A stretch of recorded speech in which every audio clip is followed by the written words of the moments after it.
नमस्कार, welcome to TICC. आजच्या व्हिडिओमध्ये आपण हे जाणून घेऊया की स्टडी अब्रॉडच्या प्रोसेसमध्ये जेव्हा आपण कोर्स सिलेक्ट करतो तर कोर्स सिलेक्ट करत असताना असे कोणते महत्त्वाचे मुद्दे आहेत की जिथं विद्यार्थ्यांनी व्यवस्थित विचार केला पाहिजे. तर पहिला मुद्दा त्यामध्ये असा आहे की जो कोर्स आपण सिलेक्ट करतोय त्या कोर्समध्ये आपला त्या देशामध्ये चांगल्यातला चांगला परफॉर्मन्स आला पाहिजे. आणि तो परफॉर्मन्स येण्यासाठी सगळ्यात महत्त्वाची गोष्ट ही आहे की त्या कोर्समध्ये किती सब्जेक्ट्स इन्क्लूड केलेले आहेत.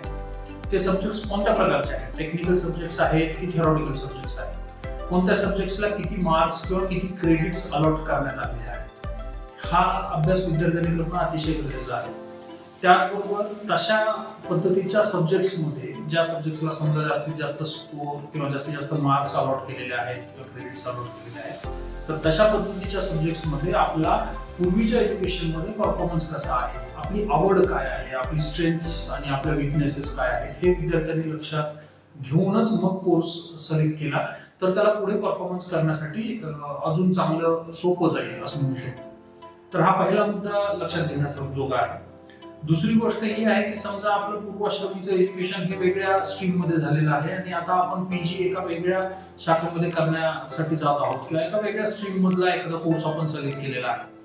तर जर तसं असेल तर ज्या युनिव्हर्सिटीत आपण तो कोर्स बघतो आहोत किंवा सिलेक्ट करतो आहोत तर त्या युनिव्हर्सिटीमध्ये तो कोर्स कन्व्हर्जन कोर्स आहे की नाही हे विद्यार्थ्यांनी त्याच्या कन्सल्टंटकडून माहिती करून घेतलं पाहिजे. जर तो कोर्स कन्व्हर्जन कोर्स असेल तरच त्या युनिव्हर्सिटीमध्ये तुम्हाला ऍडमिशन मिळू शकतं, कारण तो वेगळ्या स्ट्रीम मधला कोर्स आहे.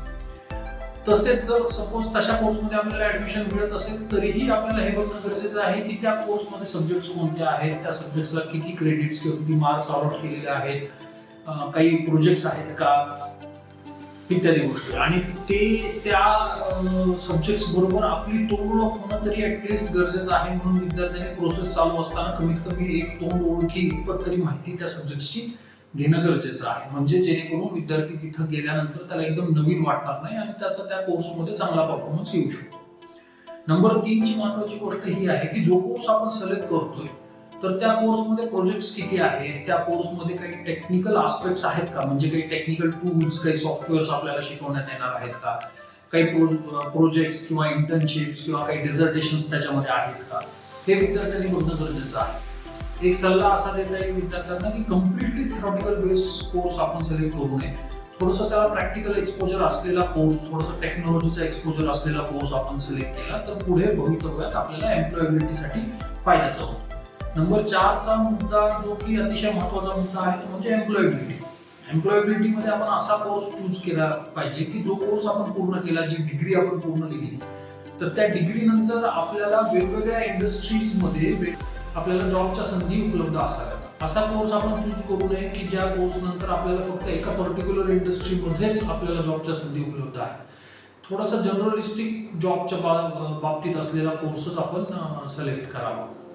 तर हे काही विशेष महत्त्वाचे मुद्दे आहेत. आपल्या कन्सल्टंटकडून विद्यार्थ्यांनी वेगवेगळ्या कोर्सेसचे ऑप्शन्स घेतले पाहिजेत, म्हणजे एकाच कोर्समध्ये वेगवेगळ्या टाईप्स असू शकतात, वेगवेगळे सब्जेक्ट्स असू शकतात. तर कोणते कोणते टाईप्स किंवा कोणते कोणते टाईपचे कोर्सेस त्याच सब्जेक्टशी रिलेटेड उपलब्ध आहेत हे विद्यार्थ्यांनी आपल्या कन्सल्टंटकडून माहिती घेऊन मग त्याच्यावर अभ्यास करून त्यांनी कोर्स फायनलाइज करावा.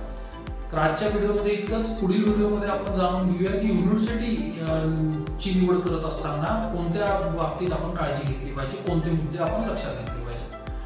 तर लाईक करा, सबस्क्राईब करा, शेअर करा. तुमच्या काही क्वेरीज असतील, तुमच्या काही कमेंट्स असतील तर त्या जरूर आम्हाला कळवा. डिस्क्रिप्शनमध्ये आमचा कॉन्टॅक्ट नंबर दिलेला आहे, ज्याच्यावर तुम्ही फोनही करू शकता. कमेंट्समध्येही तुमच्या काही शंका असतील किंवा काही प्रश्न असतील तर ते तुम्ही विचारू शकता. तुमच्या सगळ्या शंकांचा आणि प्रश्नांचा आपण उत्तर द्यायचा पूर्णपणे प्रयत्न करू. थँक्यू.